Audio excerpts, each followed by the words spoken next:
I had completed my short-term training with a mission agency called Youth for Mission in Singapore. It's a 6-month training program. And I had come to Australia for my practical training program as a compulsory component where you have to do some practice, not just theory. And that's how I came into contact, that's how I became exposed to Brisbane. Came out when I was 17, class, I turned 18 in the middle of my practical. My plan initially was always to do a 6-month thing and then go back to studies. But God had other ideas. I began to feel a tap on my shoulder. Son, I'm coming back. Now, I did not want to come back at all to Australia. I didn't like Australia. I didn't feel welcome. Back in '82, Brisbane was very dead. 5 o'clock, there is no action, nothing. Where I come from, 5 o'clock, we start partying. There's shops open left, right, and center. So I was missing home. And I missed the food. And, you know, now you have multicultural food, all sorts of stuff that you can buy. Back in those days, what Indian restaurant? And the only one, there was a Chinese restaurant. And the conversion rate made food so expensive. A bowl of noodles that would cost $2. In my country, it costs $20 here. I'm thinking, how can I eat this bowl of noodles? I'll have to slurp it strand by strand and enjoy it and maximize the pleasure. And so there were a few things that I really didn't like, and I wanted to go home.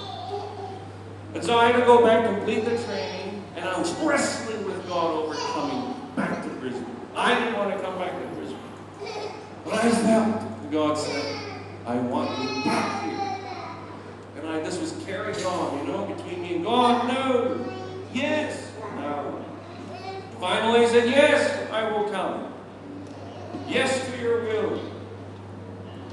And that yes would be accompanied by a deep sense of peace. Finally. All right, you've won. Finally. And then I changed that. What do I do? I want to be doing what other boys in my age are doing. And other boys at my age are not doing silly things like going to another country, working for an organization that doesn't pay you.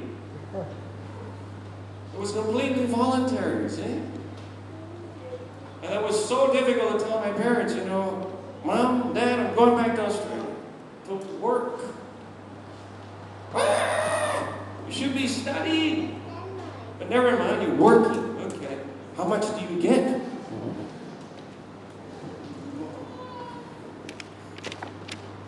Nothing.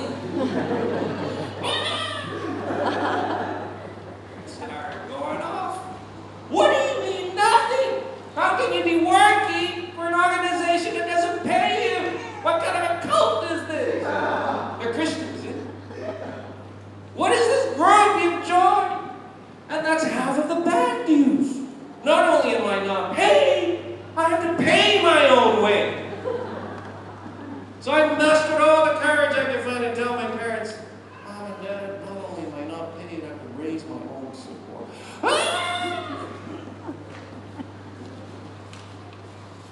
It went on so that it was complicated. It was hard for me to say yes. But you know what happened? God was merciful to me. When I said yes, peace would come. When I said no, peace would leave. It was like that. When the moment I said yes, peace, I would experience deep peace. Then I changed my mind and said, God, no. The peace would go with it as well. Come back, peace.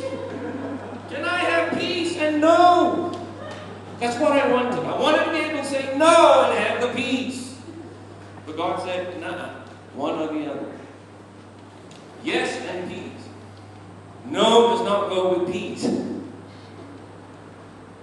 It was hard to say yes to God, no to my parents. No to their dreams, no to their desires, no to their wishes. And for many years I carried deep shame because I wasn't able to send money home.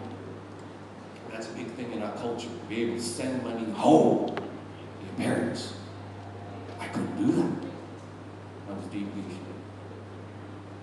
knew that my parents were not proud of what I did. I knew that because when I would go home, at furlough, my parents were very reluctant to talk about what I was doing in Australia.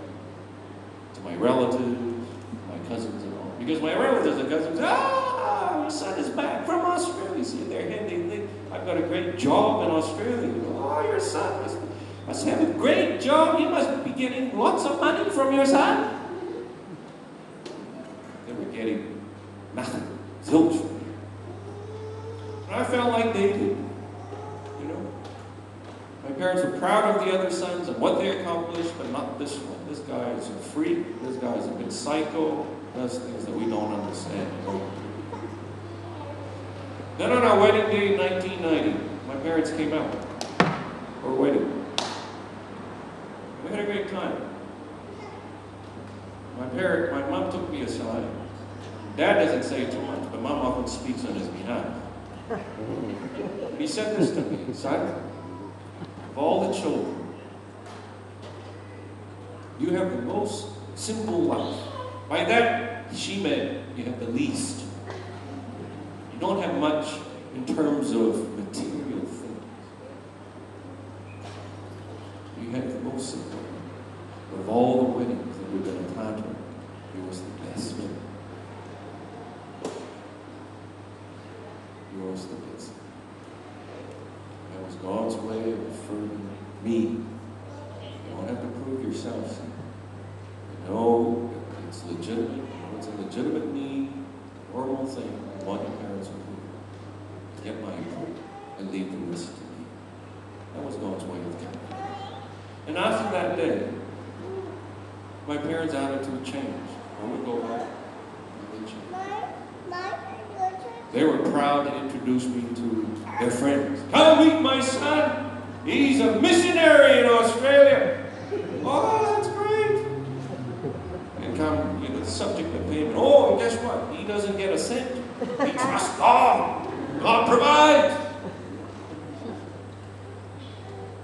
Brothers and sisters, surrendering to God can be risky business. But I cannot imagine not surrendering to God in 1982. It was in God's mercy that He wrestled with me. I consider it a great honor, a great privilege that He would take time to wrestle with me and win. Thank God He won that day because I wouldn't be where I am. That's right. I could have the worship team out.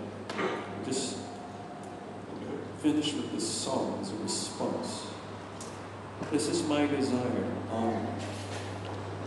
With all my heart, I worship you. Lord, I give you my heart. I give you my all.